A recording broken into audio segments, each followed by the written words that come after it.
Well, hello there. So I'm gonna talk about dogs.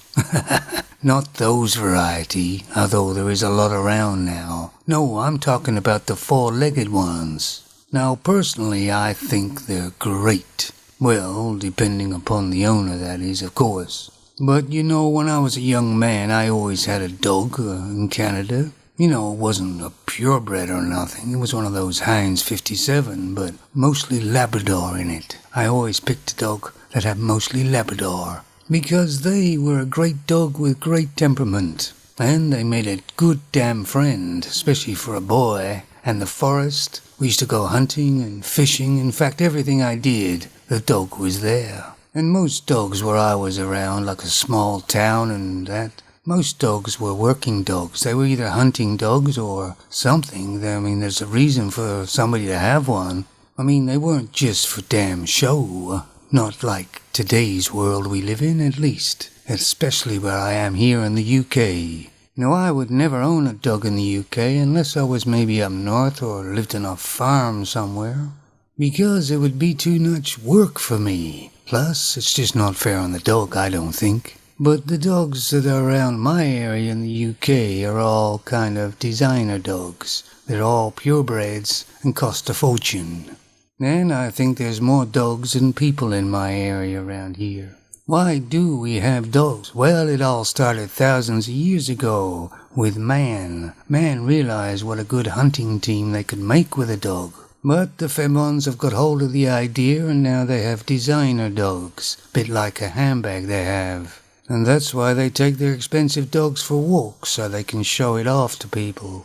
I never paid money for my dogs in Canada. $25, and that was shots and everything, and the dog was mine. But here it's easily 1,000 or 2,000 pounds for any sort of reasonable dog. And a dog is supposed to enhance your life, isn't it? But not here. First of all, the dog costs you a fortune. Then you gotta take it for a walk every day. You gotta try and find a piece of grass around here and take it for a walk like every other dog walker. And that's every day, 7 days a week, 365 days of the year, so that he can do his business. And then you gotta carry a bag with you so you can pick up his business. You gotta get insurance for the dog, 'cause the vet bills are so skyrocketed. But even then you gotta pay a lot of money for the vets anyway. And then you gotta feed it every day. Hey, you can't just feed it the old scraps or anything. You gotta feed it decent food. And that's gonna cost you. And I know there's plenty of places in America and Canada too right now where your dog's just a dog and they're as happy as hell. But not here, or I suspect Europe as well. And you know, when you see one of those real designer dogs with his coats all just so, it's owned by Femon, and it's costing a fortune. Yeah, you know, it all started with a simple idea. Man and a dog could go hunting together and they would both benefit from it. But Femon's got hold of the idea and everything else, and guess what's happened to it? Pretty much everything else that they've got hold of. When I was a boy hunting in the forest with my dogs, you could look on their face and they were so damn happy. And I've never seen a dog in the UK with that type of look on his face.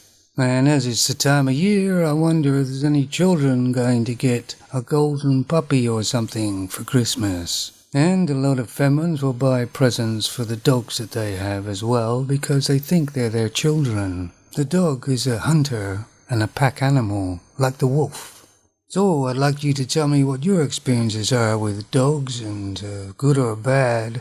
Nah, come on now, don't be shy now.